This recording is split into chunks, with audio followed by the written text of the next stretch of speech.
I'm Todd Bookspan, and welcome to your neighborhood real estate show. The hyperlocal real estate show where real estate professionals talk about the neighborhood you live in or the neighborhood you want to live in.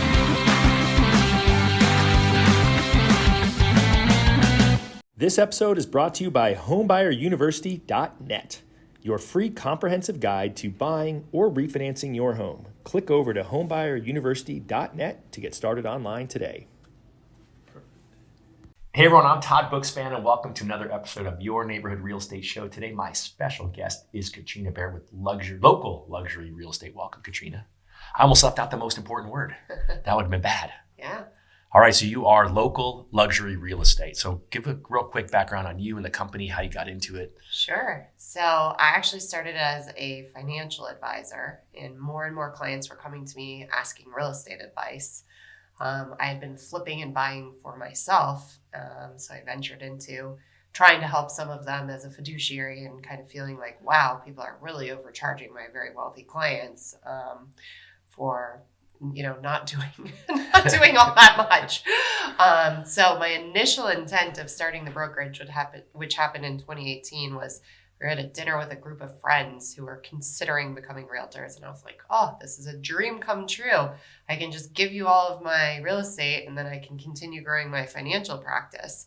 So in early 2018, we launched the brokerage. I became a broker. I'd been an agent for years, but became a broker. And I don't think we really expected what happened next to happen, which was just COVID, a flood, moving up really fast, doing so many transactions, and now to the point that I hardly take on new clients in my financial practice and really focus my time on the real estate world.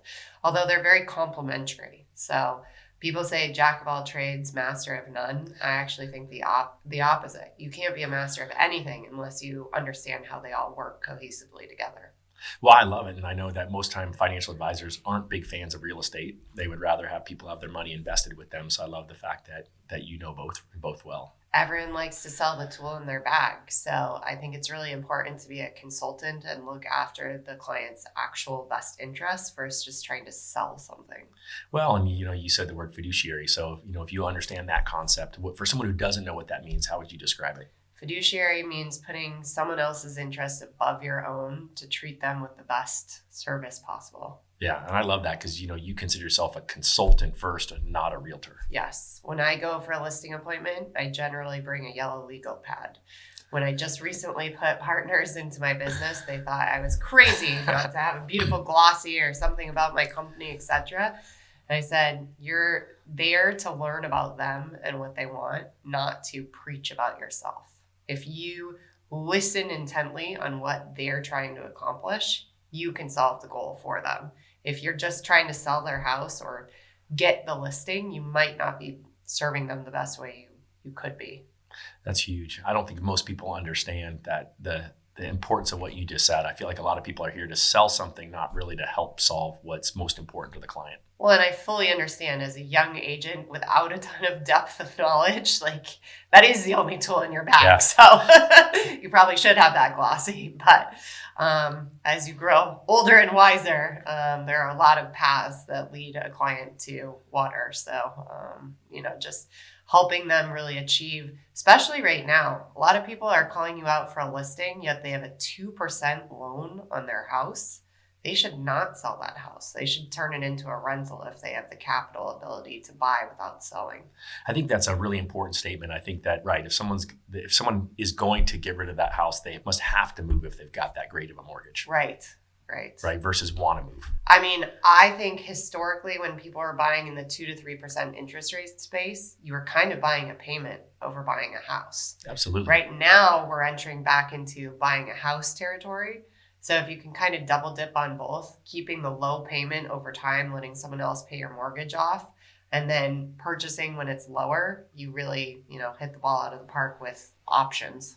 So how do you talk to someone who's got a luxury home that's got that low mortgage and can qualify to go out and buy the next home? How do you talk them through the fear that they probably have of renting out the home?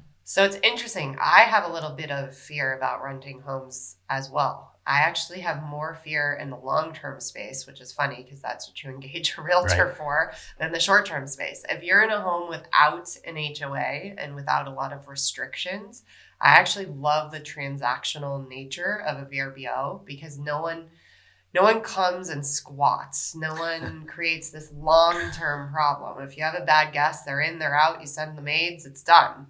The biggest issues and files I've seen have been leases. And my husband helps facilitate a lot of VRBO rentals. I don't really touch the space, but I understand how it makes so much more by providing someone furniture and kind of a vacation or an experience Yeah. over just, a roof over your head.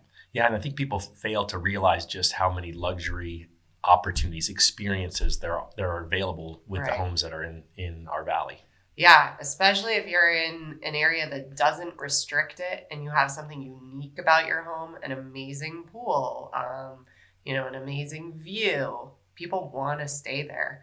And for you to have the furniture in, it makes sense. You're renting not only the house, but the furniture. So that's why you're getting a greater return. Yeah. I just love that. It's Yeah. it's something I think that is, again, another way to build wealth, right? Grow two assets and then have that asset be paying for itself as you're going. I tell younger buyers all the time, if you did nothing else but let someone else pay your mortgage for 30 years, you own $1 million to $3 million asset at the end, free and clear. Well, and I think people don't realize they're paying a mortgage regardless. It's just whether they're paying their mortgage or paying someone else's. Correct. So And a lot of that payment goes back to principal in their pocket. So, absolutely. yeah. Absolutely. I could go off on a tangent, but I'm going to stay focused on not going down the wealth tangent. So talk to me about, let's kind of focus on a couple different areas. So one thing you said right now, there's off-market properties, $15 million and above, which I think would probably blow people away. Yeah, our pockets are full right now of a lot of the luxury space. There's a couple interesting confluences going on in the ultra luxury. Number one is that MLS and ARMLS and all of the governing boards are really trying to prevent off-market through these clear cooperations. I completely agree that an under $1 million house should be marketed fairly to every participant. But I also completely disagree that someone over 10, 15, 25 million is hand selecting the wrong agent or giving some sort of deal. It is understandable that these people are celebrities, high net worth, Googleable type people who should be able to protect their asset and not broadcast it publicly. Right. So it's a little bit frustrating. The clear cooperation rules should have more rules. Right. So then More how distinction. how are you serving clients on both sides of the transaction in that market? So we've been signing actual listing appointments with clients who are directing us that we cannot put it anywhere on the web. And our biggest goal right now for our brokerage is solve for X. How do you get these listings in the pockets of wealthy people? Do you go through their agents? Do you go through their title companies? Do you go through their lenders? Not usually in the upper end. So it's truly, if it's not on Zillow, how do you reach the guy sitting in San Francisco in his top level apartment to come to Arizona? It's difficult. So that's a solution you provide. Yeah, that's all we're solving for all day right now. Right. We are lucky to be entrusted to have so many high-end listings right now. And we want to take that responsibility with a lot of weight and really find the best ways to market. And there are so many internet and digital solutions, but it's so tricky when you can't publicly say anything about a listing. It's absolutely. really, it's asking someone to sell your house with both hands tied behind their back, but I understand why it's done. I also have to say that while the general real estate market has really been backing off some, I am seeing more demand and more luxury home sales than I've ever seen in my career. I think that would surprise people, but it seems to me, we're just seeing that people who have money, you've seen it for the last couple of years, the folks with the bottom percentage are struggling and the top 1% has been accelerating. I kind of stratify it a little bit. I think under $1 million, people were very payment focused. Mm-hmm. So if you move what their payment is, that absolutely moves their affordability and by default moves down the prices. From 1 to 3 is still struggling a little. 3 to 5 is the toughest range in my opinion. I think it should have moved down because those people still are payment driven. However, there's no inventory in that range. If you go to Arcadia Proper, there is no inventory in the 3 to 5 range. So prices are high or even higher by default because Right. there's no supply and demand. That 5 to 10 is lagging a little too because there just aren't lending abilities in the 5 to 10 anymore. Then when you get above 10, seeing more sales than I've ever seen because I think in any changing market, it creates a new sector that came upon opportunity. And I think while California is experiencing a huge wave of crime, Arizona is doing better and better at controlling our crime. I, for one, think Arcadia Proper's had a little less crime than usual. I don't know the statistics on PV as much, but I think we're kind of the sanctuary of the scared Californian at the moment. Love it. And still the beneficiary of the fact that in Northern California in particular, our houses are still about half, even in the ultra luxury space, price per foot. Love it. Love it. So you mentioned Arcadia. So for someone who's listening and doesn't know where Arcadia is, Yeah. so where's Arcadia? Flying, you land at Sky Harbor. Yep. How do they find Arcadia? So Arcadia, I will put a little asterisk. When I'm referring to Arcadia, I'm referring to Arcadia Proper. And Arcadia Proper would be 44th to 68th. Camelback on the north end and the canal on the south end. There's a lot of Arcadia that expands into the 85018 zip codes that is not in Proper. I kind of think there's 4 different distinctions of Arcadia. There's Arcadia Proper, then there's Hopi Arcadia, which just means the Hopi district. So that includes north of Camelback and a little bit to the west side of 44th. And then this newly coined kind of South Arcadia or Arcadia Osborne. I love that they're putting that on the signs.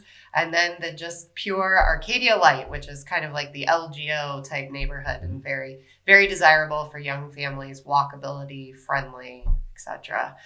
So in Arcadia Proper, we're starting to see sales like we've never seen before. There are various off markets that have come up at $15, $17, $18 million. That has never happened in Arcadia. And it is a pure game of supply and demand. There's no supply, therefore the demand is astronomical. You can't make more dirt there, so it's just becoming more and more expensive. In fact, it's the only place I would say where an older home being on a lot might actually carry the exact same value as the dirt itself.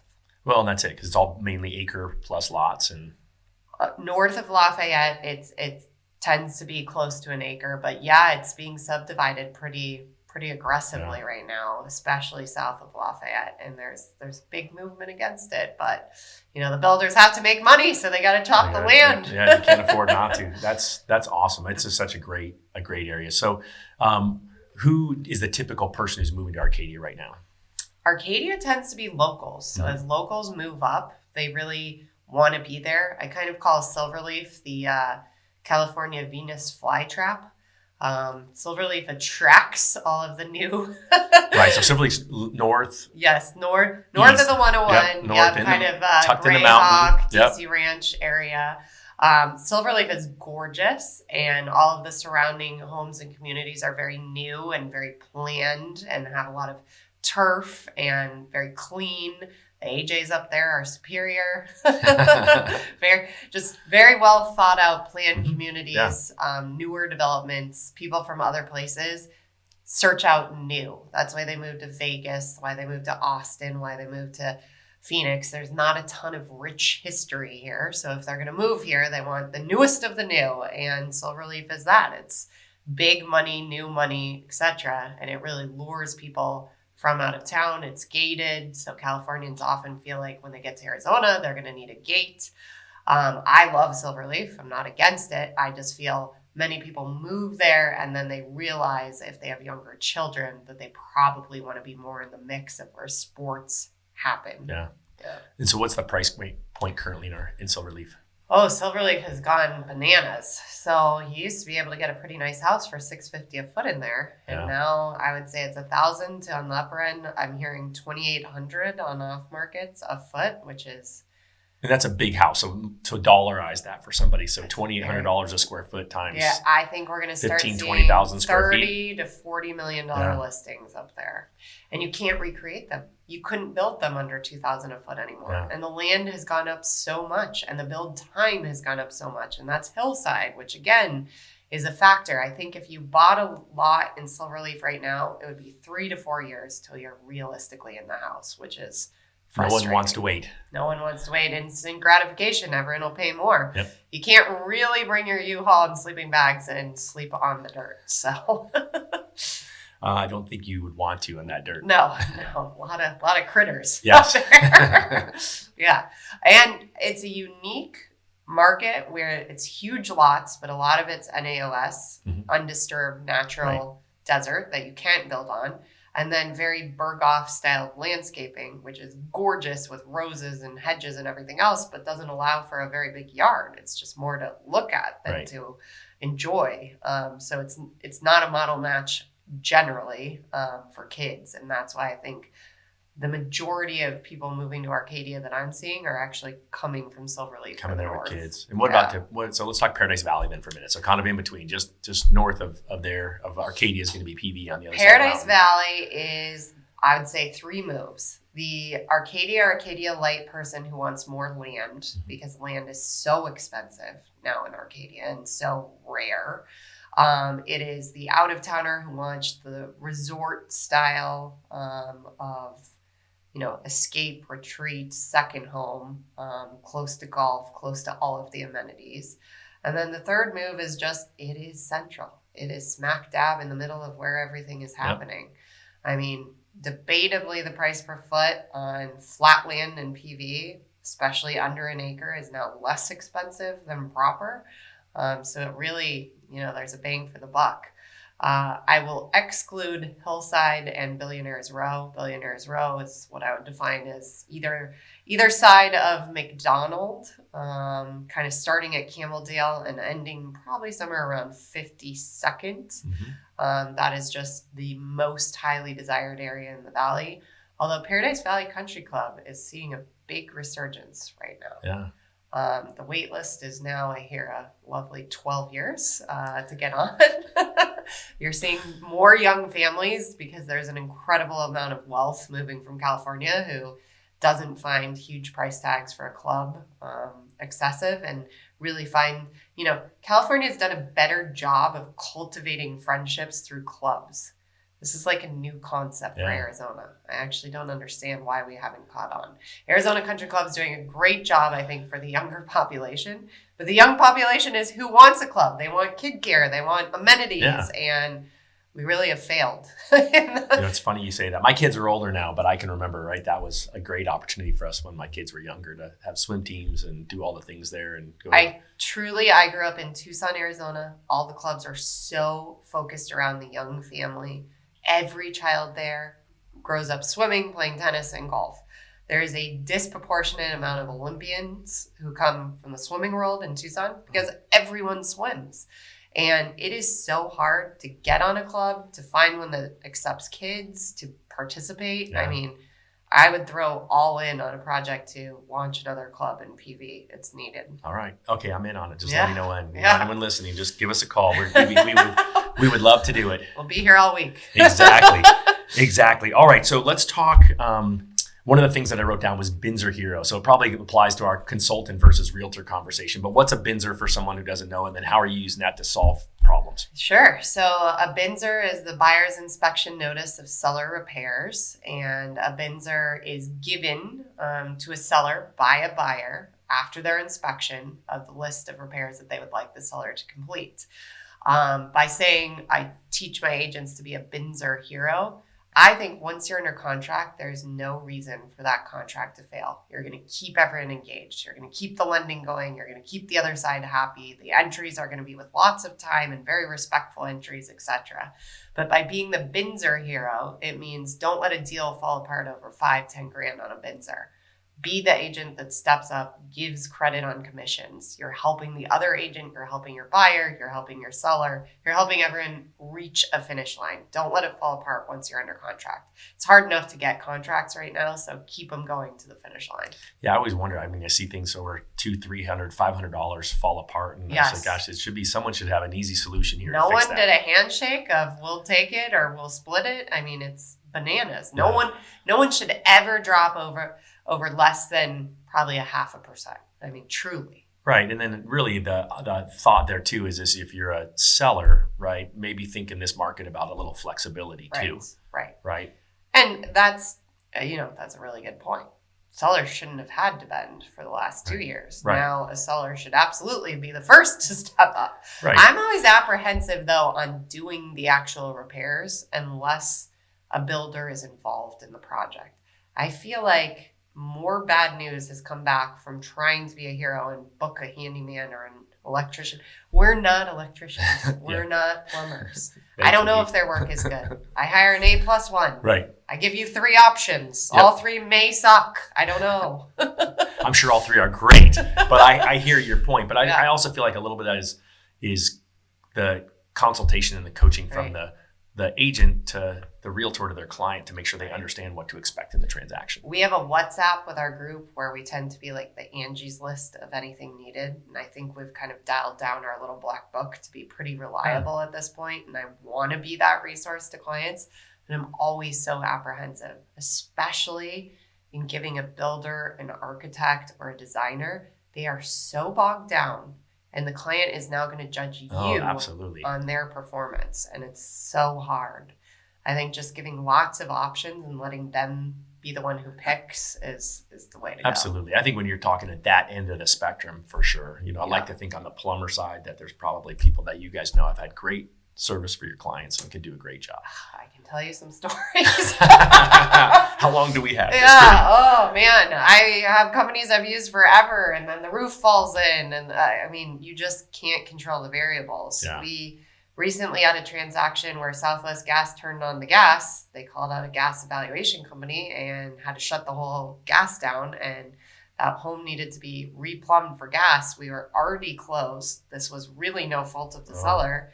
Southwest Gas. I mean, they're a great and reputable company, and this was a 10, 15-year veteran. Like, what do you do? Yeah. I mean, you're relying on professionals. This is just, there's like a fudge amount to any transaction where you just got to throw some money at the problem. Make it happen. Well, but I love that. I mean, I love that you're all about solutions because I feel like that's what we need more of. Right.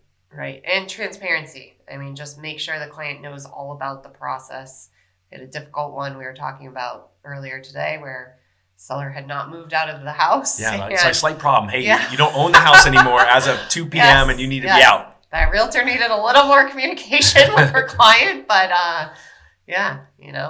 these things happen. Right. And I just, we can only control our side. And I think at some point you have to over control the situation to make sure the outcome is desirable for your client. But that actually has been the motivation for my bigger switch. I'm a student of the markets and I love investing and I completely appreciate and respect the stock markets and will always be in them. But I just feel like real estate is something you can control the variables a little bit better. So that has been a mental shift of, wow, I feel like I can give a client a better experience or a more controlled experience where you could study harder, longer, stronger, sit in more events, read everything on the financial side, and some CEO does something scandalous in the stock tanks, you can't control that. Right. Absolutely. Way too many variables. Yes. Yeah. Love that. All right. So let's talk local luxury real estate. So that's the brand. You have an office now on 36th Street Indian School. I know it well. We do. And the flood of agents across the country are moving to boutiques. They want the handcuffs off. They want to do it their way. They want to have a little bit of individual branding. We're a really unique offering that we kind of all act as a team and a family, and we want to keep that atmosphere. So I don't think we can grow past a certain point or we won't have that closeness with each other. But I mean, we truly have the goal of making sure that not only our own clients are best served, but that we're helping each other's clients. If someone has a buyer need, if someone has an off-market sale, if someone can't make it to a showing, I mean, we are picking up left and right for our other agents. And I don't know of another agency doing that. Additionally, we share everything that's working for us. And I think especially from some of the bigger firms that are kind of the farms for the new agents, they don't want to share anything. And so that was an odd concept for me. I'm like, why would a broker not want all of their agents to be just super invest successful? In their success, right? Exactly. Teamwork like, makes isn't the that how dream you're work. making money off of having agents? Why have agents? Yeah, that's always crazy to me. And so, I love the fact that you're all connected like that you're all willing to drop what you're doing to help somebody else, which isn't always, it's the abundance mindset versus the scarcity mindset. We're very vocal throughout the day. I mean, everyone's hitting that WhatsApp chain multiple times a day. And I think in COVID especially, it was really lonely out there. And it was, a nice time to have a WhatsApp of just updates. Although I will critique and laugh at myself that coming up with firm protocols during COVID couldn't be more laughable looking back. I remember the first 2 weeks we stopped all open houses and in-house showings unless you were 10 feet apart. Open houses were for sure a no. Yeah. We went to virtual tours. Then the next guidance came out from the CDC, and we started requiring elbow-high dish gloves for all showings. No masks, dish gloves. Well, because you look stylish, maybe. They thought this was spread through surfaces. Right. Then the next week, we added the dish glove with the Lysol wipes. So if you enter the house, you must be full set of dish gloves plus wipes for every door as you went. I mean, it's just insane that this was our protocol. And I can think back to the clients that I was shopping with at the time and these huge rubber ducky looking blue and orange. And they bought it the best possible time to buy. Oh, they did. That we've seen. The first month. It was crazy. After that, it was crazy, right? That first month, it was such a different market. I remember the fear of everyone that we talked to, and even our office was empty. We were sitting here. A few of us refinances went out the roof, and I joked we were driving the wheelbarrow around picking up money falling out of the sky, but it was crazy. But buyers were just like, nope, I don't know what's going to happen next. And the few buyers that we had that bought are thrilled that they did, and then everyone else was disappointed they didn't because then they had to buy the next 6 months in craziness. We had 17 contracts at the point that COVID hit. Everyone but one dropped out. Yeah. About half came back and renegotiated, but every single one dropped. Yeah, it was like fear. The world ended. And I went home and was like, oh my gosh, ramen noodles and tuna, guys, like we're gonna starve. And I remember my husband being like, don't call the maid, I'm like, they need it the most. Yeah. We are calling them. We're not dropping anyone's schedule, and find ways to help people who are less fortunate or really cut. I mean, yeah, that was not a good time. But fast forward into the middle of COVID, I remember we've really not done much marketing, but we had set up a Valentine's email blast to our clients, like an appreciation blast. And we were about to punch go, and we had so many contracts and so many listings going. We didn't send it because we had no capacity to even take another even reply to an email. Yes. I'm like, hold off, don't send. So we have this lovely client non-reply email all set. But that speaks to your level of your commitment to service level and making sure that you truly can help the people that need your help. Right. My motto to everyone, and they probably think it's really cheesy at this point because I just say it all day, every day, is make someone's day every day. I love it. So whether it's, just someone you don't know, someone you really do know, go out of your way once a day to be over the top to someone. My favorite is when I'm standing in line and there's kind of like an older senior citizen who is on a fixed budget and they're fuddling around in their wallet, for an extra coin. Just step in and pay for the whole bill. Yeah. It warms your own heart the whole rest of the day. So absolutely. It's like the Starbucks line, you pay for the car behind you and set up that karma chain. Yes. I remember one day that I forget what day it was, but I paid for the whole day or half a day at the Arcadia one, and they wanted to give credit to who was doing it, and it probably would have been a good idea, but I didn't give credit to who was doing it. I always think that's the thing. Most people want to do it and have everyone thank them, and so the fact that you did it and didn't do it, means a lot. Probably for marketing, probably should have. No doubt that would have been all right, no doubt, but it's good karma. Yeah, absolutely.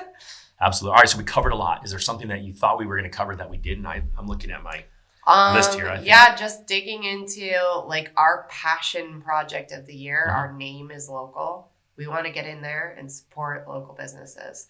Arizona Business Journal came out with an article saying that 63% of small businesses would be out of business by this time next year. Man, that's sad. Really sad. And if you can help even one business keep its doors open, it was worth it. And we are a small business. Let's be honest. Yeah. We are a small business. Absolutely. So small businesses helping other small businesses. I really like the get in, roll up your sleeves and help with labor type of help over cutting someone a check. Right.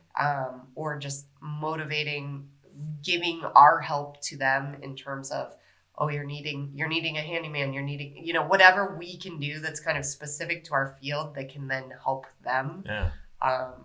Yeah. It's just really sad. And it's little conscious decisions, don't take your kids to Chick-fil-A, just go one block further and, go to the Vintage. Don't shop at Nordstrom's, instead turn right and go to Urbana. It's, one little decision every day that's going to save these businesses. And guess what? These businesses are the ones that are buying your house. Absolutely. The big box, they have employees that they are feeding, Right. but they don't live here. It's not the same. Correct. It's not the same. Yes. All right. So give me your saying again. Go out and make a difference in someone's life every day. Make someone's day every day. Make someone's day every day. All right. I'm going to write that down. I'm so grateful that you Yeah, stopped by. thank So you. everyone go check out Katrina and her website, Katrina Barrett, luxurylocalre.com. You got it. All right. Thanks so much. Thank you. This episode is brought to you by homebuyeruniversity.net, your free comprehensive guide to buying or refinancing your home. Click over to homebuyeruniversity.net to get started online today.